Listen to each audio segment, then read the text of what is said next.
Courage to conquer, you know how it is. It's 24 hours a day, that's how I live. Gotta get the courage to conquer. Face your fears, face your fears. My empire, that's the goal. Building that wealth, I'ma get that dough. Hustle hard every day, I'm a ball in my pain. I don't care what you got to say, but you ain't got the courage to conquer. Courage to conquer. Courage to conquer. Courage to conquer. Hey, what's up, all you conquerors out there? I'm Earl Himes. This is Laura Himes. We are the Conquering Couple, and this is the Courage to Conquer podcast. First of the year's already kind of come and gone. We're in the middle of January. Is that where we're at now already? Mm-hmm. Already. And we've been dealing with some issues and stuff. And, I said, dang, I've been working on that too. I said, last podcast you didn't so say good that with at that. all. I've been working on my speaking and talking and on. Yeah. But things have, dadgummit. That's horrible now. Now it's all my Now head. you're That's gonna all do my it. head. What are we talking about? Well, we had to lay my mother to rest here last week. So, and things have been happening with your mother. So we thought we'd talk about how to parent a parent, how life changes, things, the roles change. And so just kind of our ideas and kind of what we've been going through and things we've been dealing with that might help you out, and any ideas that you may have, please definitely comment below and tell us all about what could help us out as well. And see, here's my thing. I don't want to parent my parent. I'm trying to figure out, and I think a lot of people are, and I know a lot of people, I've talked about people that are actually going through the same thing. Me and you are both the oldest in our family. Yes. Okay, you're the oldest of the siblings, so they kind of relied on you to make a bunch of decisions with mom sometimes, and mom did too. Like even at the hospital, your name was the one that was on everything, and you kind of did your thing. And so me being the oldest, I've always been, and between me and my sister, my baby sister, I'm the strong-willed one. She's always my soft little sister that I have to protect her whole life. And so my mom has been living with my sister the last 9 months, and I moved out when I was 16 years old. And so I've always been on my own since I was 16.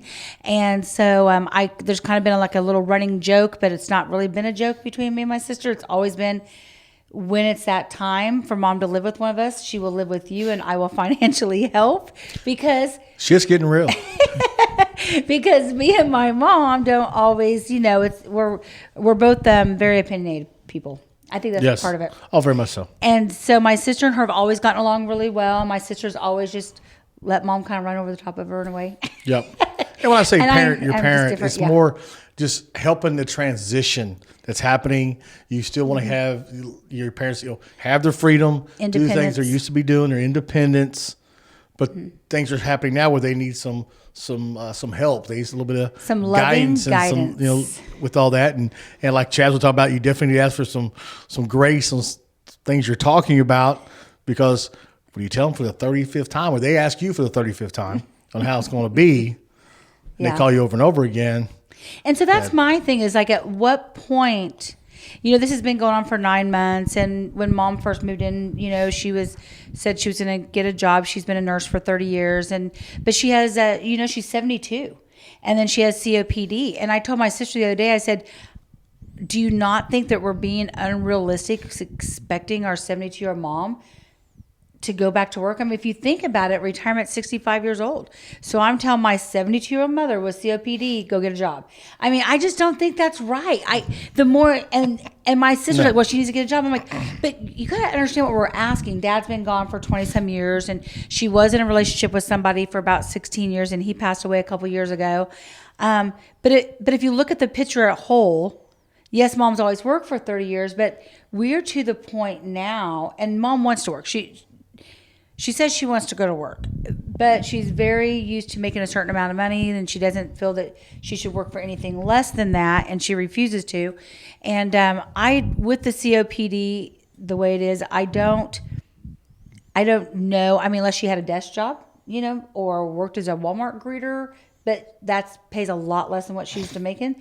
So she would just rather not do it versus, and so where I'm at now is, my sister, she's in a relationship, and she lives in a 900 square foot apartment, and she's not lived with her parent. her whole adult life. She's raised children, and my mom's been there for 9 months, and this was supposed to be a temporary situation, and she's feeling like it's going to be a permanent situation. And she also has a relationship, and they want to, and sit on the couch at night by themselves and nobody there. We understand when your kids leave, you're like, oh wow, freedom. You don't want your kids to move out, but once they do, you're like, woohoo, what we doing tonight? You're like, run around the house. I mean, so my sister's like, there's a lot of things she's had to give up. She's given up her living room because my mom takes over the TV, and there's a lot of living with anybody. I think is hard, especially when all of a sudden you're now living back at home, because for whatever reason, when your parent moves in, it's now their home, and it's almost like it's become their home and not your own home. You know what I'm saying? We had your mom live with us for about 4 years. We didn't have a lot of conflict with that. We had a little bit, but we were used to our own house. Sure. Yeah. Mom was also used to having, she lived with Casey for a long time, helping raise the kids. But I think Mom was at a point at the end of 4 years, she was ready for her own space. Maybe we drove her nuts. Yeah. And I was blessed with my mother because she kind of knew how things need to be. She did the best she could to help herself out with setting herself up. Like she went and had, as far as all the funeral stuff, that was all taken care of. Yeah. We had just a little bit, just extras that we decided to do, but that was all taken care of. Yeah. She went and she got assistance where she needed to. Us kids would help out to give her some extras and help her along the way, but she was okay with doing those things. Now, sometimes, we're the ones that started taking her to go to doctor's appointments, pick up what needed to be picked up, taking her to the grocery store. But I was blessed, and she kind of understood those things and helped us out as far as us kids. She was very strong-willed to take care of those situations for that. But she would call us 20 times a day asking the same question. So Now, it was getting that away. Your mom didn't want to put the burden of those decisions upon you guys. No. And I love that about that. I after Mom's funeral, I was like, this is what we need to do because I don't want to do that to my children. Right. Like this made it such a smoother process that I would not want to put that upon my kids either. But the situation that we're in is at what point now we're coming down to my sister's pretty much put her foot down. Mom needs to have a place by the end of the month. And so there now needs to be a conversation. I've kind of brought it up to my mom a few times. She's ignoring the conversation. She's making every excuse to not meet up to have the conversation. We're down to 2 weeks, 14 days. That's not a lot of time to transition your parent into their own place. Now I have asked, my mom has COPD, and just walking across the room without oxygen is a big thing. She's not really listening to the doctor as far as exercising to make, expand lungs and stuff like that. So, who knows how long Mom has here, if it's a year or 2 years or whatever. You always hope your parents live as long as they can. I did mention to her about assistant living. That is that was not, I think she hung up on me. So that conversation's not going anywhere. You'll be getting a text and call after this podcast. So. Yeah. When it drops. And so that, at what point, and I feel like we're going to be to this point, and I think this is my thing, is at what point do you, it's almost like you do have to be a parent to your parent. Like you have to sit them down and say, hey, and it's like a reality. Like the reality is today what I said to my mom was, Mom, I love you, but the reality is this is where we're at in this time, and this is the decision that we're going to have to talk about, and we only have a few weeks to make this decision. I know that she thinks my sister's just, it's just but my sister's really, ever since she was in ICU and almost lost her life last year to diabetes, she has full force changed. She's now taking insulin, so she's changed her diet. She's lost 40 or 50 pounds, and she said it's just not worth her health. Her and my mom are arguing all the time, and she said it's not worth her health. And I get that. I understand. But I was telling Earl, like, I'm going to have to roll up in here with a moving truck and say, Mom, I rented you a place. Here we are, and let's get your stuff. And that no one wants to do that. No one. You need your parent to somewhat be cooperative and at least hear you out. Like, we're doing this out of love for the best interest of her. This is not. I don't think she sees it that way. I think no one wants me. Nobody wants me around. No one loves me. I don't think she's going, okay, my daughters really care that I have a place. Even though she keeps saying she wants her own place too, that she doesn't like living there. She wants her own place. Yeah. You know what it's like. I mean, you've been on your own since you were 18 years old. Yeah. How hard it would be to move back into Mom's. Sure. My sister feels like her house is my mom now become my mom's house. And I don't think my mom has meant it to be that way. I think it's a small place to live.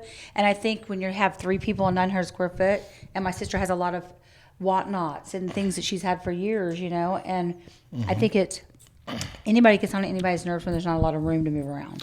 Yeah, but it depends on the person, on the adult, on your mother, your father, that where they are and how they want to transition and start doing things.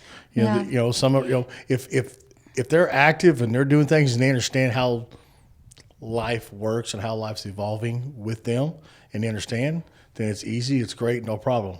But when some are hard-headed, don't listen to anything, and they're still hung up from 30 years ago thinking they can do the same thing today they can do 30 years ago. Yeah, and that's the that part. doesn't happen, and that's what makes it harder. And how do you sit them down and say, Mom, I understand you've done this for 30 years, but you're not really able to do that in a loving, caring way where it's not a smack in the face or they think that you're putting them down or, that's I feel like you have to be really you definitely gentle do not with want that disrespect. conversation. You don't want to In a disrespect at respectful all. way. You want to show care. You want to show love with Yeah. them. And then with that, maybe just show certain examples, like we use your mother, like we're talking about now, is like the COPD and carrying oxygen. Well, mother, you say you can still be a nurse. How are you going to be a nurse when you got to carry that oxygen with you? Yeah. How like with my mother, when she was at the hospital and talking about taking her home if she could do a walk test. And I said, can we give her a hard time because she's having a hard time breathing? She, we knew there was something going on. So she's literally sitting on the bed. She's dressed. Well, she's actually sitting in a chair beside the bed. I was sitting on the bed. And I said, okay, well, let's just walk from right here to that door. I mean, just inside the room. We're talking 25, 30 feet and back. And I didn't think it was 25 feet. Anyway, whatever Yeah. it was, I said, let's go. So she helped her up. She walked to the door. I made her touch the door, and we came back. She came back. She was out of breath. I said, there's no way you'll pass that test. And so sometimes in a nice way, caring way, a joking way sometimes, show that to them so they understand, okay, you're right. I cannot quite do that like I used to. Yeah. So what can we do now? Yeah. And Here's where we're at, and then, and that's how a lot of times when it comes to that is there's loving ways to show them, back when I was a teenager, no doubt we all could do certain things, but we're not now. Yeah. And use yourself for examples, things we could do now you can't do, and do things the other way. And then I ask them questions. If you had a choice between this and that, which way would you want to do this? Yeah. Okay, don't give them a choice of stay here, do nothing, or go there. But hey, if you want to get your own place over here, or if you want to go stay with this new complex, which one would you rather have? And break things down that way to them. Like Di, for instance. Okay, well, we know you can't have cupcakes no more, but if you had grilled chicken, or if you was able to get fish, would you rather have the fish and broccoli, or would you rather have asparagus and chicken? Which one would you rather have? And you give them other choices. Okay. Yeah. You give them other choices. And the same thing with children, everything too. But still, I don't you give know them that other any choices, and next thing you choice know, is gonna- they'll start coming along with you, and then mentally, they're the ones who made all the decisions. Yeah. You didn't tell them what to do; they made those decisions. And that's just getting to the table to have that conversation. I feel like my sister she doesn't want to have a conversation either, but yet she's calling me to make Denial. me do this. Well, that's just denial, and Yeah. then that's where it comes to where you got to put your foot down or a foot in your Well, ass. I'm saying as the oldest, I feel like it's upon me. and people get hurt, especially the siblings sometimes. And it's not just that, is that when my dad was on here and he took his last breath, I was holding his hand and I said, Dad, I'll make sure that Mom's taken care of. And I think Dad, and he squeezed my hand. He couldn't talk at that time. He's having congestive heart failure. And so I knew that Dad squeezed my hand as if I love you and thank you, or some type of, I believe that he believed, and that is why I continue, even when it's hard, to go, I made this promise. I got to see this through. And I think he knew that between me and Jenny, I was the stronger one to handle this. Now, Jenny's gotten a pretty good backbone the last 6 months since she's been with Mom, I will say, but she has a good heart and she doesn't want to hurt anybody either. And that's what I'm trying to get to, is how to transition Mom from where she is now, even at my sister's, yes, do I think she can be fine in an apartment by herself? Yes, I do. If it gets to a point she needs to wear a life alert or something, Oh, I she think can she's support fine. herself. I mean, Yeah, she can. She's Yes. got 2 little dogs. She does fine with them and stuff. I think she'll be fine. At least it's not the conversation moving into a nursing home. That's a conversation that I said I've never seen my parents in a nursing home. I would always, pay for a caregiver or something. I never said she'd be with me. I've been very clear about that. And I had to remind my sister of that when she was like threatening me. I was like, Jenny, this has always been a thing. So that's my thing, is how you move through. And I know that it has to be done in such a way that I'm not ramrodding through it. I can't go in there, okay, this is how we're going to do it, because I know I'm a very strong-willed person and I can do that. But I got to be able to go in and say, and But when you're down to that point, though, I'm almost to the point I have to show up because I don't think they're going to make the meeting with me. Even my sister. Well, you got to make the meeting happen, Yeah. yes or no, and then from that moment on, either I feel like if I go in, you go in. Here's what we're going to be doing, and then In a nice if way. they don't want to deal with it, then okay, then I'm cutting ties right now. Y'all deal with it. I mean, it's got to come down. That's just the way it is. We're right there. is it going to be I go in and I say, okay, listen, I'm here out of love. I love both Well, of you. yes. We're family. So you're gonna start Let's the conversation. figure this out. I ain't And saying then it's if they gonna both end. say they ain't gonna, if there's no talking happening, you know how my mom gets. Or she's like, I'm leaving, and wants to take her first and leave again, because that's happened to me before, and I have to stand in front of the door. Well, to then we stop walk out her. that door. Don't come back. No, you can't. Your mother is literally, you can't. That's what I'm saying. To do. See, you cannot go there for See, the mother, meeting. you're helping out already. Thank you so much. You see, You're already one step out the door. You see it our way. No, I feel like that's where you have to say, okay, well, here's where you guys are forcing me to the decision. I'm going to go this week and rent an apartment, Mom. I hope you like it. I'll be back with a moving truck, and I love you both. And just walk out. I mean, I feel like Basically, yeah. honestly feel like that. If I go in with a, let's Don't do this go in in a loving hard. way. Don't go in loving. Yes. Yes. Well, I'm not going to go in and put the hammer down. Like, No, listen. right. So saying, come in, love yourself, and try to bring everybody together to talk about this whole situation. And it's And then if not, that's what comes to a point where then you just got to put the hammer down. And like Chad was saying, it's never a thought that I had when I was younger. I never realized that we were going to switch roles at some point. And the more I think about that, it's not that it's scary. You're not switching It's roles. just Well, sort of. sort of, because You needed your parents' help when you were younger. Now you have to your take care of parents your are needing you. But you're having to take care of your parents that don't want you to do anything, but yet they don't want to do anything either. There can't be, and that's the thing. Like, if she was able to take the steps to start doing certain things we keep asking her to do, but she won't take any of those steps. But that goes even back doing into those. choices they made. She's really just not doing that anything. goes back into lifestyle choices, things that happen along her life that's in this position as Yeah. well. And that's just the way people are. It's the choices we make Yeah. 20 Well- years ago to now where we're at on. That's what's going to depend on what happens to us when we're older. If we're blessed Exactly. to live to an older age, those things right there for these situations. That's why I said why we work so hard is I never, to have our retirement and to be able to leave money for our children's children, we hope someday, is why we are working this hard, because our I family never, legacy. to change our family's legacy. My mom and dad made tons of money and they spent tons of money. And in the end, Dad left properties, and when he passed, my That's how I mom grew sold up. them all and paid for Dad's medical and everything from him being sick for 7 years. And now they have nothing. She has no retirement, nothing. And even though it's a burden upon your children, and I don't want my mom to feel bad, but lack of their planning and taking care of their future has now put this on me and my sister to figure it out. The same with Mom, the lack of their planning, and she would not do anything with her funeral that I asked her several times, like, hey, we need to set this up. I will, and that's never happened. Now that burden will be on me. My sister will not be able to do it, and it's almost like you're going to have all the say, but yet I don't get any say, but I'm the one that's going to be stuck with it. And it's kind of frustrating. As the child, you're very frustrated that you're like, okay, so you won't do these things to help me along here, and you're going to tell me what you aren't going to do, but in the end, I'm the one stuck with it. But screw me over here. Because you're not doing anything about it anyway. Yeah, because you're not. And so I feel like, so I don't ever want to do that to my kids. Like, if I ever go, you just pull, baby, we're doing that to our children. You just tell me, because I don't ever want to be that one that goes, oh, no, I'm not doing it. Oh, but you're going to deal with it. No, I'm not doing it, but you're going to deal with it. I mean, who can, I'm just like, okay. It happens a lot every day anyway with everybody. A lot of people as it is. We have to do that every day in this business now. But just being able, so I know I have to go in loving. And and at what point is the right time? I feel like now I don't have a choice. My sister's pretty much said her piece on it. Well, she said Mom her has ways that to the end away. of the month. We're definitely to the point where it's got to be, gotta be. loving but firm stand my ground before I go rent the apartment. before right? you tell them how it's going to be. And would you do that? I mean, it's something you would do. You would have to.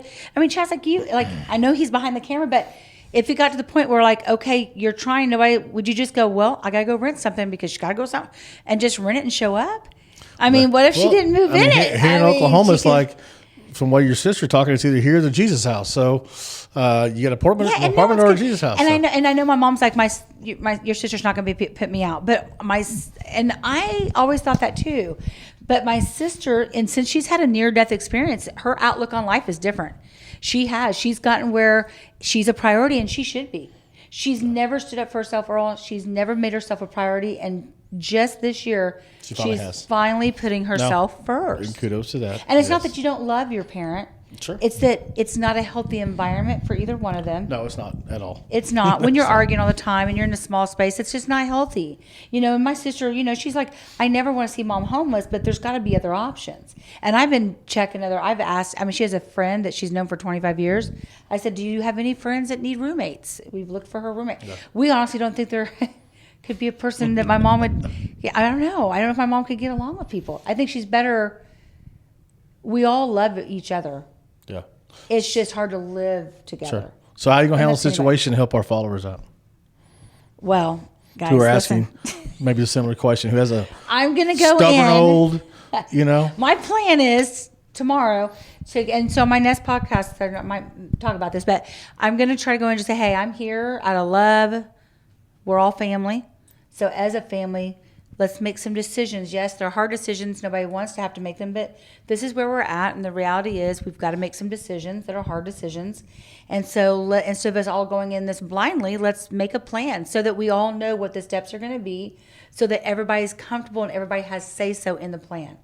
Because I feel like the other way is there's no one having say-so. It's Laura going, here's what we're at, this is what we're doing, and then everybody hates Laura. Right. I feel like that's as sad as it is. And it's, just so you know, and like we mentioned earlier a little bit, this has been tried to be taken care of a few years ago.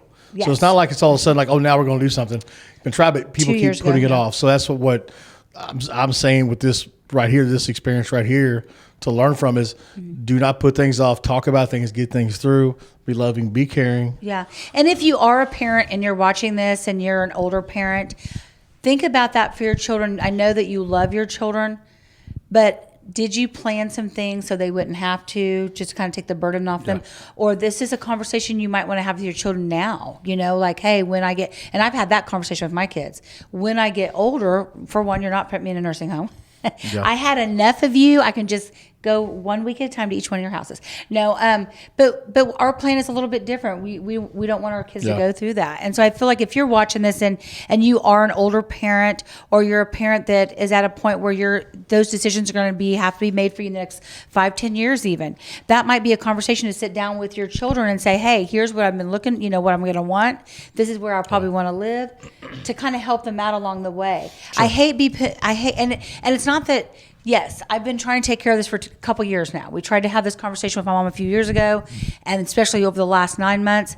And I knew when everybody's been ignoring the fact that at some point they're ignoring and Lord take care of it, but yet we're all going to ignore it. I knew that it was going to be to this point. Yeah. And that part's the frustrating part to me. I'm like, okay, guys, I've been trying to get this done, and here we are, Yeah. So, I'm going to go in loving. We're going to try this, and if you have a parent out there as well that you're having to care for, or you feel like that decision that's going to be coming up for you in the next few years, that might be now the best time to talk and say, hey, I love you, Mom. What do you want? What do you want in your future? Where would you like to live? What would you like to do? Would you like an apartment, a house? A caregiver? Do you want a roommate? And kind of get your parents' input, because you want your parents to have decisions and to be able to make those decisions. Nobody wants to take those decisions away from their parent. And enjoy life.